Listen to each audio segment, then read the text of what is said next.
Bonjour à toutes, bonjour à tous, bienvenue sur Respect. Le but de ce podcast, vous présenter tous les 15 jours un invité dont l'action a une influence positive sur la société. Peu importe son champ d'action, qu'elle soit issue de l'entrepreneuriat, de l'associatif, du sport, du culturel ou encore du public.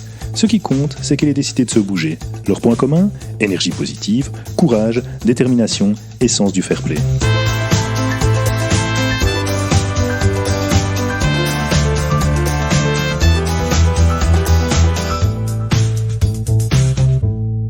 Bonjour, bienvenue sur Respect, je suis Xavier Teichmann et j'espère vous transmettre une bonne dose d'énergie positive aujourd'hui en recevant Fabrice Wilquet.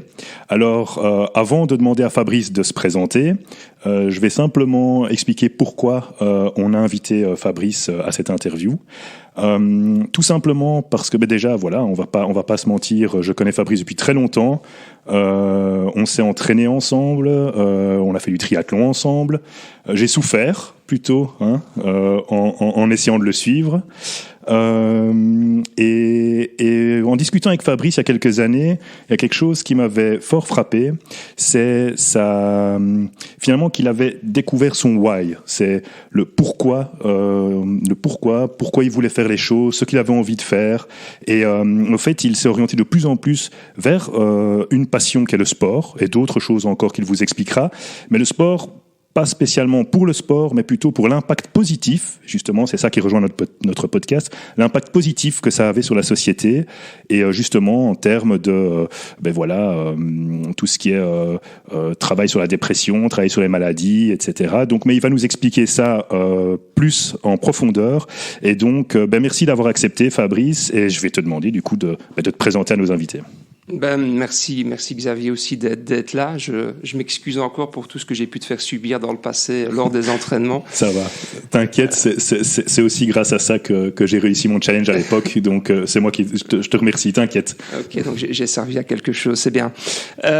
Donc voilà, Fabrice Wilquet, Xavier m'a déjà introduit. Donc j'ai 44 ans, je suis entrepreneur maintenant depuis une dizaine d'années. Donc d'abord à titre complémentaire, et maintenant c'est mon boulot à temps plein depuis 4 ans, et donc j'ai eu le plaisir de créer donc ma société qui s'appelle Physical Coaching Academy après être passé durant une dizaine d'années par différentes fonctions dans différents types de grosses sociétés. Donc sachant que je suis ingénieur commercial à la base, j'ai fait mes études à Liège, hautes études commerciales. Et donc voilà, j'ai démarré ma carrière de façon assez classique dans ce qu'on appelait à l'époque les Big Five. Et donc voilà, je suis passé par différentes expériences. On aura peut-être l'occasion d'y revenir par la suite. Mais comme tu l'as très bien dit, j'ai été à un moment dans une certaine recherche de sens. Et c'est ça qui m'a poussé à un moment à me reposer certaines questions. Et à décider du coup de faire quelque chose qui me correspond plus, de vivre de ma passion. Et donc c'est ce qui m'a amené à créer la Physical Coaching Academy. Ok, et du coup, tu as expliqué pas mal de postes différents, commencé par les Big Five, ingénieur commercial, parcours classique finalement destiné à suivre cette voie. On voit aussi qu'il y en a qui suivent ton chemin, qui est le chemin de l'entrepreneuriat, mais tu es justement au niveau passion, au niveau sens, vers quoi est-ce que tu t'es projeté plutôt ? Il y a un moment, j'ai eu l'opportunité, donc j'ai été chez un employeur qui s'appelle Ormit en fait, qui est une société qui est spécialisée dans tout ce qui est développement des compétences chez les jeunes à haut potentiel. Et donc on invite vraiment les jeunes avec un background finalement très similaire à celui qui était le mien à la sortie des HEC, qui sont des études assez généralistes, et souvent on se rend compte que les gens prennent une direction sans vraiment se poser la question est-ce que c'est la bonne. Donc ce parcours, justement ce trajet, un traineeship quelque part de 2 ans et demi, 3 ans, permettait aux jeunes de faire différents projets en entreprise tout en bénéficiant d'un accompagnement sur leur développement personnel. Donc qui suis-je, qu'est-ce que j'aime faire, qu'est-ce que je veux faire, grâce à du coaching et de la formation continue. Et j'ai eu l'opportunité à ce moment-là justement de vivre un petit peu à distance la même expérience que ces jeunes, moi-même de participer à certaines formations.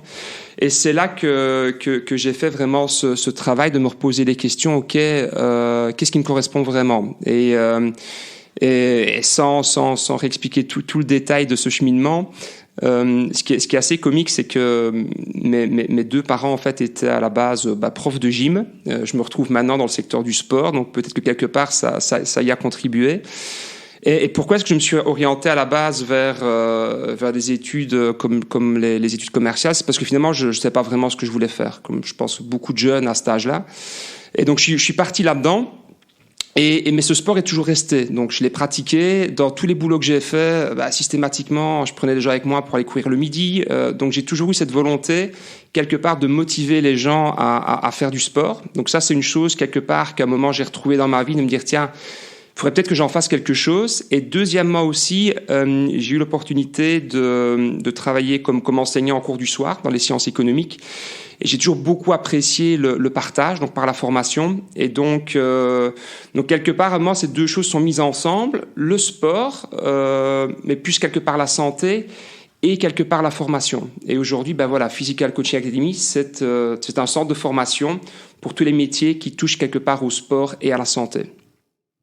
Ok, top, parfait. Je vois que vraiment tout c'est bien recoupé. Et justement, maintenant que tu peux mettre tout ça en place et que tu as pu mettre tout ça en place dans la Physical Coaching Academy, quel est aussi finalement le drive maintenant? Parce qu'il y a la passion, il y a le drive personnel de vouloir réunir justement ce côté faire des formations, le sport, entraîner les gens. Et c'est vrai que je te connais depuis longtemps. On s'est connus à l'époque où tu étais président du RCBT, donc le club de triathlon de Boisfort. Je t'ai toujours connu comme quelqu'un de très motivant les autres, je me rappelle, de s'inscrire à des compètes, etc. Et justement maintenant, j'ai l'impression quelque chose qui transcende, que ça va plus loin que ça. Et que justement à l'époque où tu m'as dit j'ai trouvé mon why, c'était encore plus axé sur finalement un peu...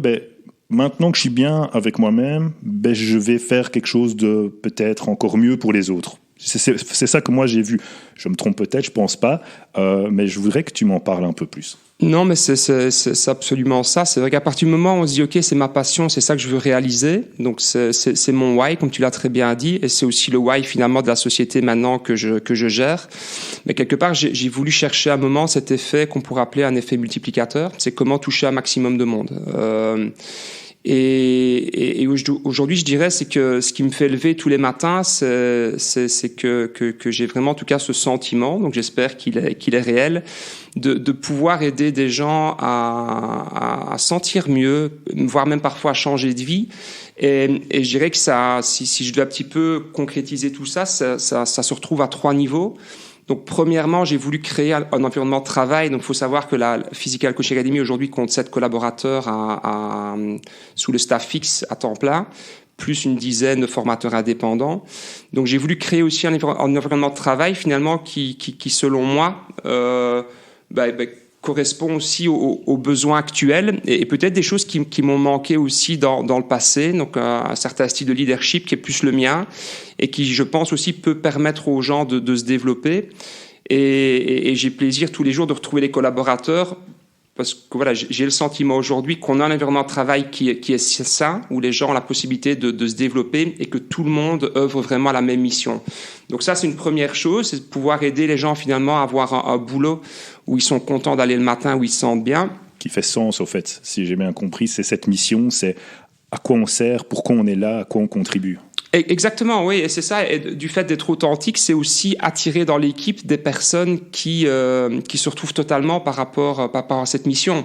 Parce qu'on a eu des jeunes qui sortaient de l'école, mais là, par exemple, il y a 2 semaines, on vient de recruter une nouvelle personne qui a 44 ans et qui se retrouvait à 200% finalement dans une façon de travailler, avec qui on a déjà travaillé sur des projets les dernières années, et qui, tiens, voilà, ça c'est vraiment le job pour moi. Mais je me souviens aussi que je ne sais pas si c'est ton premier engagé ou le deuxième, mais que tu avais aussi un profil assez particulier. Le premier, il avait un peu plus que 44 ans quand même, et il est parti il n'y a pas si longtemps que ça. C'était aussi une belle histoire, ça. Ouais, c'est exact, je peux le raconter. Ça me fait sourire quand on parle parce que donc on a démarré tout simplement. D'abord moi, mon épouse a rejoint la société à un moment. Moi, je l'ai fait aussi à un moment donc en complémentaire. Donc j'avais toujours un poste fixe parce que j'avais encore cette croyance limitante au niveau sécurité financière et tout ça. Est-ce que je vais oser finalement passer le cap? Donc ça, c'est aussi un gros débat. Est-ce que j'aurais peut-être pas dû faire ça plus tôt? Mais donc en effet, il y a un moment, la société a commencé un petit peu à grandir et on avait besoin de support. Et à ce moment-là, en fait, cette personne qui s'appelle Lonick était un ancien collègue de mon épouse. Et la société dans laquelle il travaillait encore, que je vais pas citer, a été rachetée et il y a eu un gros remaniement. Et lui a perdu son travail, donc je pense qu'il était à 3 ans de l'âge de la pension. C'est rude, quoi. C'est super dur. Alors c'est quelqu'un avec un profil très atypique, mais qui voilà, probablement aurait de grosses difficultés à retrouver un boulot après, donc ça aurait été triste pour lui. Mais par contre, que nous on connaissait, dont on connaissait les qualités, et qui a travaillé pendant 1 an et demi à mon domicile pour nous aider à créer la boîte. Donc on avait une entière confiance.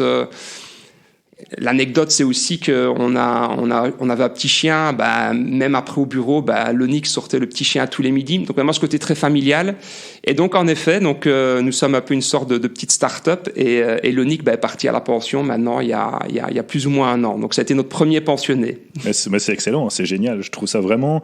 Là aussi, c'est un impact positif parce que effectivement, être remercié dans des conditions comme ça, c'est toujours très compliqué. C'est même parfois, on va le dire, c'est odieux pour ces personnes-là. Le fait de pouvoir rebondir, moi, je suis passé plusieurs fois quand on se rencontrait à la Physical Coaching Academy dans vos bureaux, et c'est vrai qu'il était là et qu'il était toujours super souriant. Tu vois que c'était quelqu'un qui était super épanoui dans son job, ça fait plaisir. Avant que tu continues sur finalement ce qu'on était en train de parler, c'était de que tu avais envie que tes collaborateurs soient bien et du sens et tout. Explique-nous peut-être, parce que ça, je crois que c'est quelque chose que nos auditeurs n'ont pas encore eu comme information. Qu'est-ce que vous faites exactement à la Physical Coaching Academy? Ça, je crois qu'on n'en a pas parlé, c'est important. Ouais, c'est un bon lien avec ce que j'allais terminer, c'est que nous sommes un centre de formation axé sur les métiers du sport et de la santé. Donc aujourd'hui, nous formons tout qui souhaite devenir coach sportif ou alors qu'il est déjà mais qui vient chercher de la formation continue. Donc on s'adresse à des gens qui travaillent déjà dans le métier, donc certains qui sont en reconversion professionnelle, donc qui souhaitent devenir coach. On s'adresse aussi à des kinésithérapeutes. Et donc ça, c'est vraiment notre public cible. Et à cet effet-là, on a un portefeuille de formation qui est très complet et très qualitatif. Et donc, le deuxième point par rapport à ce que je disais tout à l'heure, c'est qu'on a vraiment aussi, je pense que c'est 40% plus ou moins de nos étudiants qui sont des gens qui viennent vraiment d'une toute autre orientation. On a eu des gens avec des masters en sciences économiques, en droit, on a eu des architectes, on a eu de tout, vraiment de tout, qui à un moment de leur vie se disent tiens, le sport a toujours été ma passion, mais on m'a toujours dit à la maison que voilà, le sport c'est pas un métier, donc c'est un truc qu'on fait à côté, et qui se sont fait rattraper à un moment par le temps, et qui se sont dit tiens voilà, zut, maintenant j'ai envie de faire autre chose, et qui se donnent maintenant les moyens quelque part de suivre une formation et de basculer. Donc on a des super histoires comme ça de personnes qui étaient peut-être à un moment malheureuses comme la pierre dans un boulot, et qui ont tout arrêté et qui nous ont fait confiance pour venir se former chez nous et qui maintenant, je dirais, se sont hyper épanouis dans leur métier de coach. Et on espère, par l'intermédiaire de toute cette communauté, parce que maintenant ça commence quand même à faire du monde, il faut savoir qu'on forme approximativement 600 personnes par an pour le moment. On commence à avoir un gros réseau et voilà, ma grande satisfaction, c'est de pouvoir m'imaginer que par l'intermédiaire de ce réseau-là, qui, eux, quelque part, vont aussi aider des gens à se sentir mieux dans leur corps, dans leur tête. Et quelque part, on a aussi un rayonnement positif sur tout ce monde-là. Le slogan ici qu'on a avec nos partenaires, c'est « Change lives, change the world ». Donc, si on change des vies positivement, si les gens sont plus heureux, quelque part, on contribue peut-être aussi à un monde meilleur. Mais c'est tout à fait ça. J'aime beaucoup cette philosophie parce qu'effectivement, c'est des coachs que vous formez, des coachs sportifs, mais vous les formez à faire les choses correctement. Parce que ça, c'est aussi quelque chose que moi, j'avais vu par le passé. Il y a certaines personnes qui vont faire du coaching, qui vont faire du coaching sportif. En fait, il y a un danger au fait pour la santé des gens parce que ça va peut-être pas être bien fait, on risque d'avoir des problèmes d'articulation, de répartition musculaire. Enfin, donc voilà, je trouve que ça c'est quelque chose de très important aussi. Et puis je voyais aussi, c'est vrai que quelqu'un qui se remet au sport, quelqu'un qui fait du sport, qui est bien accompagné, ça a un impact positif sur lui, mais aussi sur son environnement. C'est peut-être un père qui va être plus attentif avec ses enfants, alors que peut-être qu'il serait stressé s'il en faisait pas et qui répondrait peut-être un petit peu sèchement. C'est des personnes qui se sentent peut-être mal dans leur peau et qui, le fait de s'oxygéner, de bouger, ben ça va leur rendre le sourire. Donc effectivement, je vois très bien l'impact positif qu'il y a là derrière. Et au fait, là aussi, le fait de pouvoir se réorienter, c'est quelque chose d'assez intéressant parce que, voilà, tu le dis toi-même, il y a des personnes à qui on a dit le sport, c'est pas un métier. Et c'est aussi une croyance, tu parlais de croyance limitante, c'est aussi une croyance limitante. Et c'est dingue les choses qu'on se met en tête. Donc rien que pour ça, c'est déjà un super impact positif. Moi, je voudrais te demander, tu as déjà un peu répondu à ça, mais je voudrais te demander un peu plus en détail, qu'est-ce que ça t'apporte finalement de faire ça à toi, à Fabrice Wilquet, quand tu vois ce que tu as accompli, que tu vois Physical Coaching Academy, 600 coachs formés par an, ben voilà, hein, change lives, change the world, c'est ça, je me trompe pas? C'est exact. Voilà, mais qu'est-ce que ça t'apporte de faire ça? Parce que là, je vois que tu souris et que t'es... Allez, c'est un podcast, donc nos auditeurs ne te voient pas, mais je vois que ça rayonne, quoi, et je voudrais que tu partages ça. Qu'est-ce que ça te fait? Qu'est-ce que ça t'apporte? Ben, j'ai l'énorme satisfaction, entre guillemets, de vivre de ma passion, donc de pouvoir aller choisir finalement comment j'organise ma vie professionnelle, de pouvoir quelque part choisir aussi les gens avec qui je travaille, avec qui je collabore. Et donc ça, c'est une liberté pour moi qui n'a pas de prix. J'ai parfois souffert dans le passé de culture d'entreprise qui ne me correspondait pas. Donc voilà, j'en ai retiré les leçons importantes. Et aujourd'hui, je dis toujours à mes équipes, c'est que voilà, moi quand je pars le matin, j'ai pas le sentiment d'aller bosser. Donc ça peut paraître un peu utopique, mais c'est ça. Et j'ai vraiment le sentiment d'avoir un impact. Et je pense que ce qui manque beaucoup aux gens maintenant, j'ai eu l'occasion aussi d'accompagner dans des grosses boîtes aussi des équipes en donnant des interventions, des workshops, des présentations, et j'étais parfois choqué de voir un petit peu, pour beaucoup de personnes, de cette perte de sens. Donc des gens qui sont dans une situation, qui savent pas très bien comment ils s'y sont retrouvés, qui quelque part vont les pieds de plomb au boulot, comptent les heures, et surtout ne savent pas comment s'en sortir. Ou c'est vraiment difficile parce que pression extérieure, parce que les gens vont penser, parce que croyances limitantes par rapport à la sécurité financière. Et donc voilà, après on voit souvent l'extérieur, mais tout ça passe aussi, c'est les montagnes russes évidemment pour y arriver. Donc non, ma vie n'est pas toute rose. Non, parfois aussi j'ai des moments où je me dis waouh, est-ce que finalement j'ai fait les bons choix. Mais voilà, après si je mets tout ça de côté, ça fait partie aussi de l'entrepreneuriat et je le fais avec plaisir. Mais voilà, je pense que c'est vraiment cette liberté que j'ai maintenant de vivre de ma passion. Je pense que c'est ce que je souhaite en tout cas à un maximum de monde.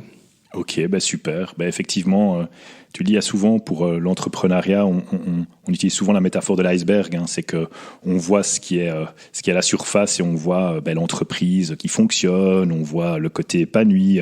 Tu dis toi-même, j'ai parfois l'impression que je vais même pas travailler parce que c'est ma passion. Puis en dessous, sous la mer, on voit les 2 tiers restants où c'est quand même énormément de boulot. Il y a des frustrations, il y a parfois des échecs. Donc voilà, je comprends tout à fait ce que tu veux dire. Mais en tout cas, ça fait plaisir d'entendre, de pouvoir vivre de sa passion et de pouvoir transformer des vies. C'est super intéressant et voilà, c'est vraiment une contribution positive. Et j'ai une autre question pour toi. Oui, tu as déjà répondu en partie. Ce serait de t'y mettre plus tôt, mais il y a peut-être autre chose, donc je vais quand même te la poser. Si tu pouvais recommencer, si tu pouvais voilà, tu sors d'HEC et tu pouvais recommencer quelque chose, qu'est-ce que tu changerais? Ouais. Peut-être même avant HEC, je ne sais pas. Ouais, c'est une question. En fait, je suis quelqu'un qui remet beaucoup de choses en question. Donc, je suis quelqu'un qui parfois doute beaucoup. Donc, ça se voit pas toujours en apparence, mais ça, c'est sûr. mais j'ai toujours eu ça. En toute honnêteté, je me pose souvent la question, tiens, si je devais refaire mes études, est-ce que je referais la même chose? Et en fait, je sais pas. Parfois, je me dis, tiens, est-ce que j'aurais peut-être dû faire quelque chose justement qui était plus déjà lié au sport, être moi-même kinésithérapeute, médecin sportif, m'orienter vers le coaching. D'un autre côté, je me dis, si j'avais pas fait ça, je ferais pas ce que je fais maintenant aujourd'hui. Donc finalement, voilà. Je pense que ça sert à rien de trop remettre en question ce que j'ai fait dans le passé. Je pense en tout cas que si, avec ce que je sais maintenant, et c'est peut-être aussi un conseil que je donnerais à vos auditeurs, c'est que si je pouvais refaire une chose, c'est être plus attentif vraiment à mon moi intérieur, de plus m'écouter, de moins, je dirais, réfléchir plus peut-être avec mon cœur, avec mes tripes et moins avec ma tête. On a tendance à être utilisé à beaucoup de choses, parce qu'on a été un petit peu formaté comme ça, parce que mes études ont fait que aussi. Donc, je pense que si je pouvais, ce serait me donner ces petits conseils qui soient plus à l'écoute de ce qui te correspond vraiment, et ça aurait probablement aussi impacté mes choix de vie. Peut-être que j'aurais plus vite pris la décision d'être entrepreneur. Maintenant, sans ce que j'ai vécu avant, est-ce que j'aurais été l'entrepreneur que je suis aujourd'hui? J'en sais rien. Question à se poser. On est la somme de nos expériences passées aussi en même temps. Ouais. Une chose que j'aurais certainement plus fait et que je conseillerais à mes enfants plus tard, parce que j'ai 2 garçons de 13 ans et 10 ans, c'est peut-être encore à la sortie des études de prendre le temps prendre plus de temps pour soi, d'un petit peu voyager, rencontrer plus de monde. Parce que je pense que c'est aussi les échanges qu'on a avec d'autres cultures, avec d'autres horizons qui nous permettent vraiment de grandir. Moi, j'ai l'opportunité maintenant aussi, de par mon boulot, de voyager un petit peu pour des collaborations, et j'en retire énormément. Donc c'est certainement un conseil que je donnerai aussi à mes enfants plus tard. À la sortie des études, ne te mets pas directement sur les rails comme tout le monde l'attend, mais prends un petit peu de temps pour découvrir le monde, et tu feras certainement de meilleurs choix par la suite. Mais c'est intéressant, c'est un beau conseil, effectivement, à la sortie des études, prendre le temps de réfléchir, pas s'engager trop vite dans une voie, parce qu'on sait que c'est un peu war for talents, hein, maintenant on vient chercher les jeunes, c'est la guerre des talents, donc on vient les chercher même dans leur dernière année, même leur avant-dernière année, pour déjà leur faire signer des contrats dans des grosses boîtes, etc. Donc c'est vrai que prendre le temps.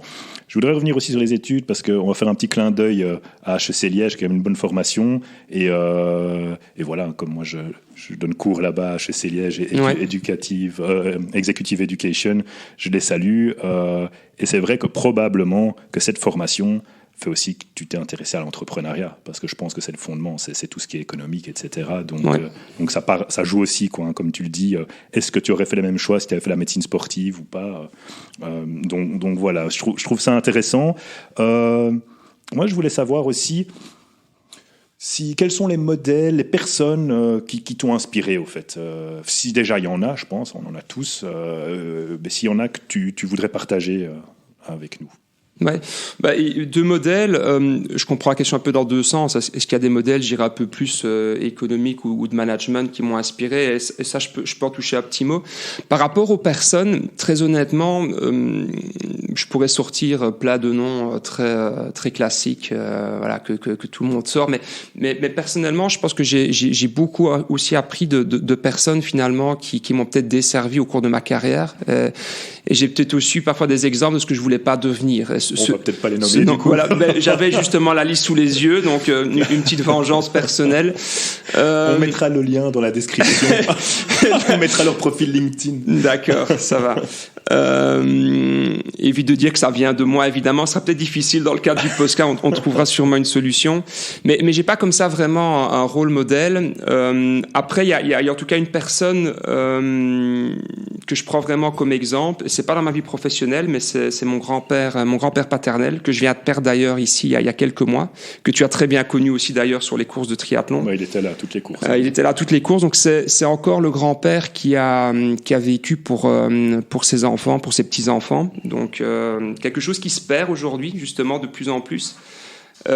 Et qui m'a permis aussi d'apprendre plein de choses. C'est quelqu'un aussi maintenant, quand je revois qui a vécu pour les autres, c'était quelqu'un d'une intelligence rare, voire extrême, qui était encore à ses 92-93 ans, il calculait plus vite que moi et n'importe qui, mais qui aussi avait cette sagesse de ne jamais juger, en fait. et j'espère en tout cas que je pourrai aussi plus tard être cette personne qui restera sans jugement. Et on sait que c'est difficile de ne pas juger. Et de plus en plus. Hein. Et c'est ça, avec le podcast en même temps que nous on veut faire, c'est encourager les actions positives sans juger les gens. Voilà. Pas, et je me souviens très très bien de ton grand-père, il encourageait vraiment tout. Évidemment, c'était toi la star, mais il encourageait tout le monde. Et ça, c'était vraiment super. Il nous criait les temps aussi. Enfin, ouais, c'est vrai que c'était quelqu'un de vraiment. Voilà, je m'en souviens super bien, quoi. Ouais, donc, je pensais bien que tu parlerais de lui, parce que voilà, c'était vraiment quelqu'un de super. Alors, peut-être au niveau modèle, hein, Xavier, à l'école, on nous apprend pas mal de modèles, le modèle bureaucratique, le modèle plus leadership classique tel qu'on connaît. Moi, je me suis pas mal intéressé aussi à tout ce qui est... en anglais, c'est ce qu'on appelle le servant leadership, dont tu as certainement déjà entendu parler, qu'on appelle ça aussi parfois le management plus humaniste. Et je pense que c'est quelque chose qui manque beaucoup à nos sociétés modernes. C'est vraiment essayer de créer... On oublie parfois quelque part que le bien-être des équipes... On oublie parfois que le bien-être des équipes peut vraiment être compatible avec aussi les objectifs commerciaux, financiers de l'entreprise. Et ça, je trouve ça dommage. En tout cas, ici, moi, maintenant, pour l'avoir vécu et l'avoir mis en place avec mes équipes, on voit qu'à partir du moment où on s'intéresse réellement aux équipes, à leur bien-être, il y a un engagement, en tout cas des équipes, qui est démesuré et qui va automatiquement contribuer quelque part aussi aux résultats de la société.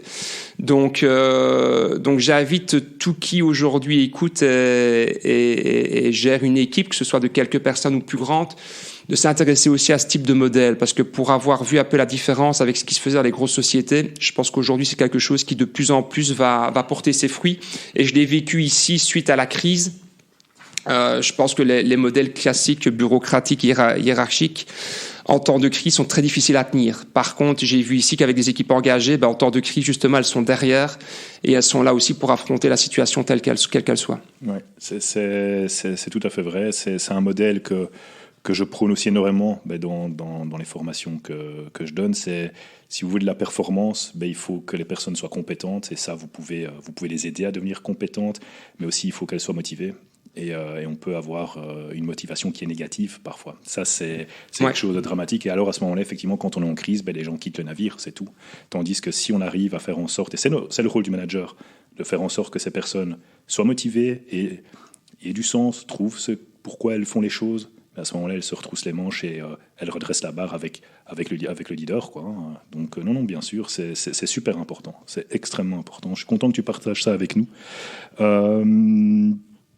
Est-ce qu'il y a aujourd'hui des personnes qui t'inspirent par leurs actions, des actions concrètes, ou qui auraient une place, au fait, dans ce podcast, qui pourraient être interviewées dans ce podcast, selon toi? Une personne comme ça qui me passe par la tête, avec qui j'ai pas encore eu l'opportunité vraiment d'échanger, mais que j'ai vu dans des interventions à 2 reprises.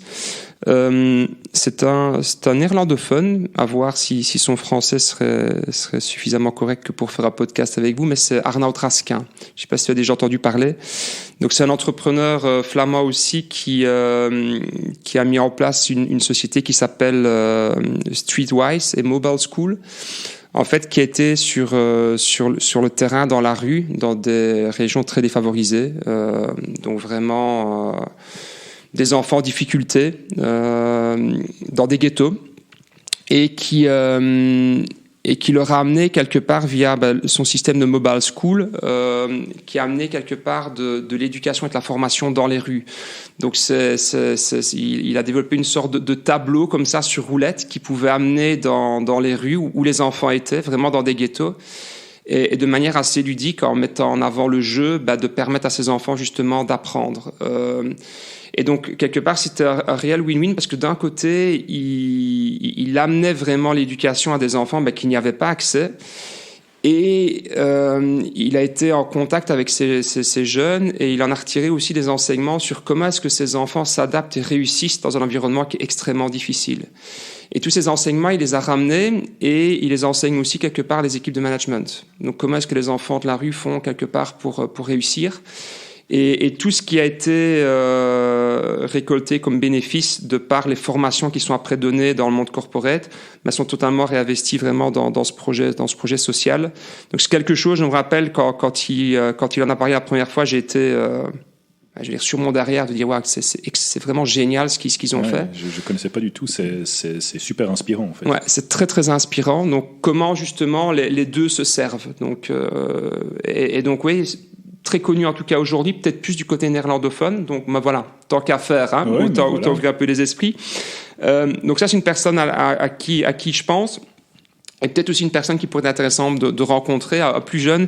C'est quelqu'un que j'ai rencontré très récemment. Donc c'est William Detry, qui est un jeune entrepreneur. Ils viennent de lancer une petite start-up qui a digitalisé un petit peu l'accès aux compléments alimentaires. Donc quelqu'un qui travaille exclusivement avec des producteurs belges, avec vraiment des chercheurs, des scientifiques pour garantir la qualité des produits. Et qui ont un petit peu le même why que nous, c'est aussi impacter positivement des vies, sachant qu'aujourd'hui, notre mode de vie fait qu'on ne s'alimente pas toujours très sainement.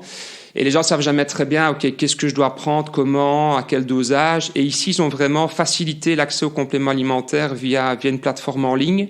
C'est quelqu'un qui a de très bonnes idées, qui se bouge vraiment derrière aussi pour faire avancer les choses. Donc voilà, si je devais en donner deux, en tout cas, ce serait ces deux-là. Mais super, c'est deux horizons très différents et en même temps, à chaque fois, avec un cercle vertueux derrière. Donc top, merci.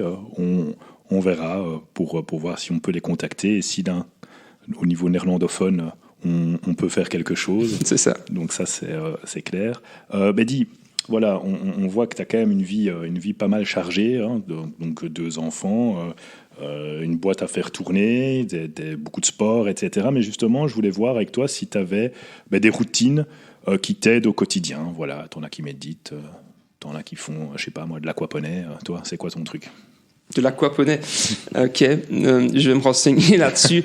Après, comme tu t'en doutes, le sport a toujours fait partie de ma vie et ça fait entièrement partie de mon équilibre, même si je dois admettre que aujourd'hui, évidemment, avec la société, les enfants, j'ai plus le même temps à disposition que ce que j'avais à mes 25 ans quand on faisait du triathlon ensemble.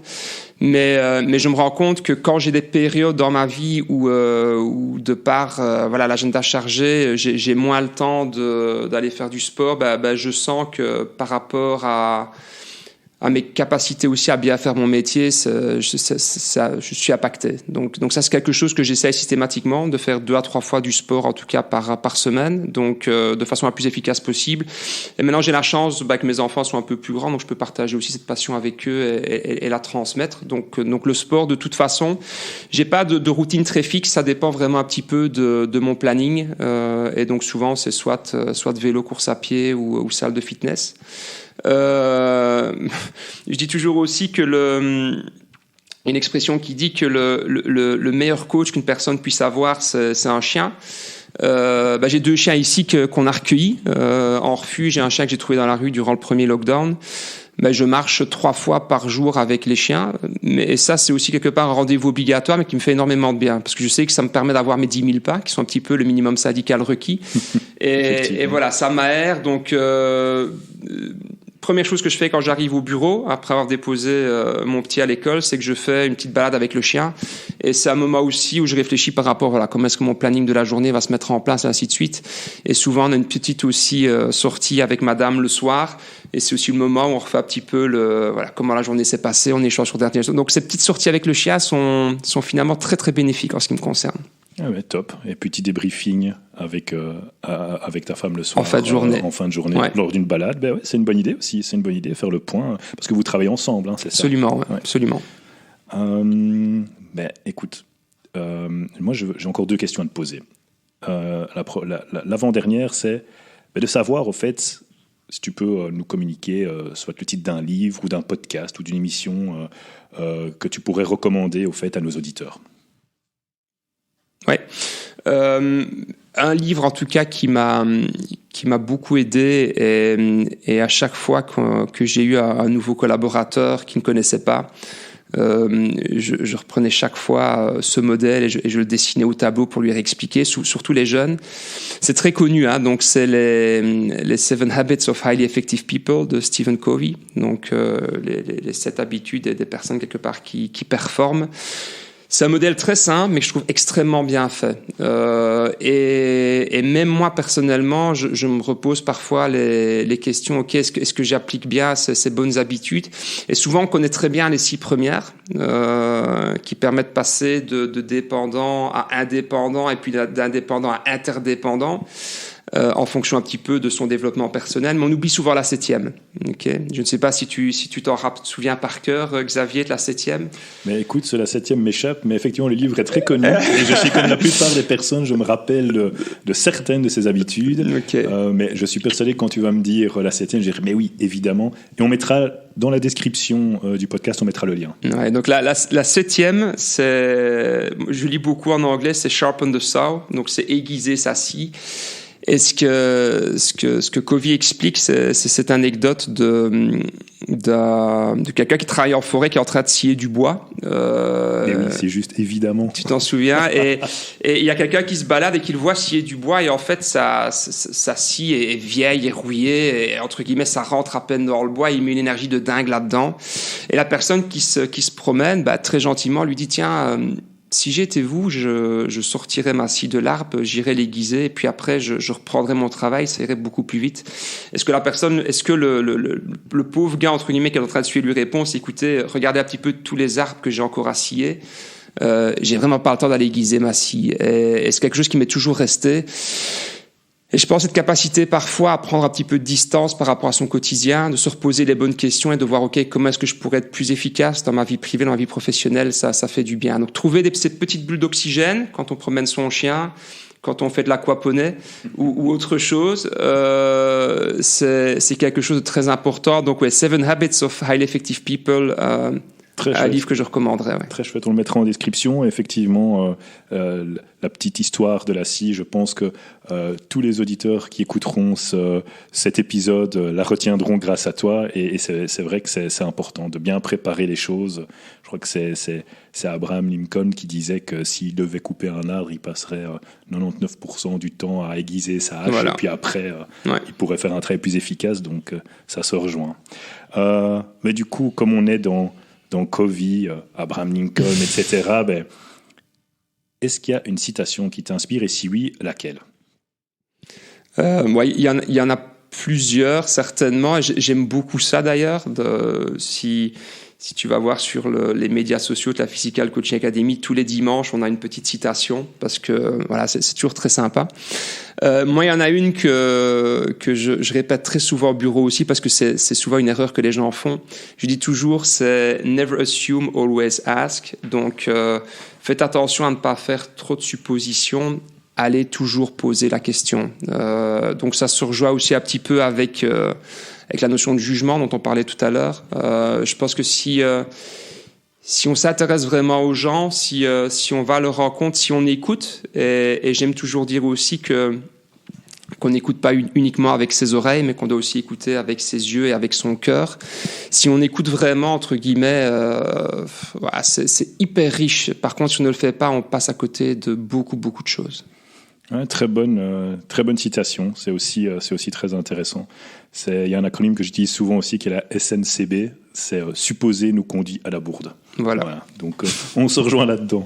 C'est pas pour rien, je pense qu'on s'entend bien.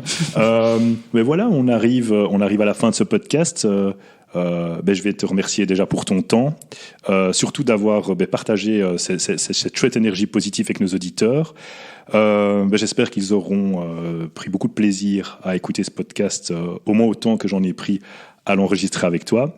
Et qu'est-ce que je peux te souhaiter pour le futur ? Je pense qu'on sorte de cette... ça va être très classique, mais qu'on sorte de cette crise le plus rapidement possible, et que moi et ma famille et mes proches restions en bonne santé. Voilà, c'est tout ce qu'on te souhaite alors, et on souhaite ça vraiment du plus profond du cœur que ça soit très rapide et on souhaite le meilleur pour tout le monde évidemment.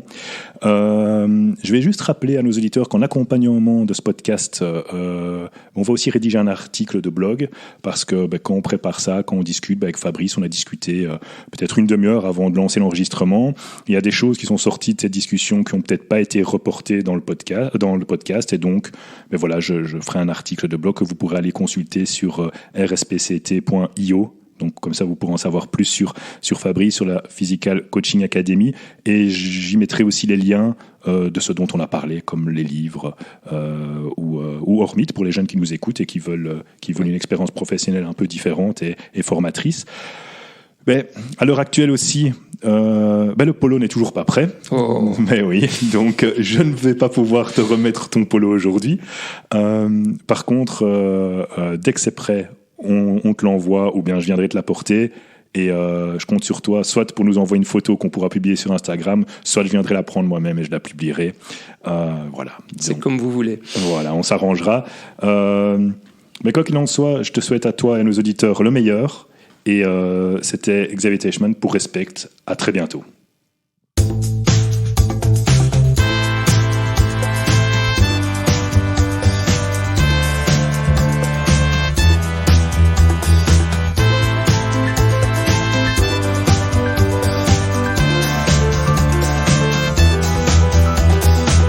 Si cet épisode vous a plu, pensez à le partager à 3 personnes. Et surtout, laissez-nous une note 5 étoiles et un commentaire positif. Ça aide ce podcast à être plus visible. Pour être informé des prochains épisodes, rien de plus simple, abonnez-vous. Merci de nous avoir suivis jusqu'au bout. À bientôt. Au revoir.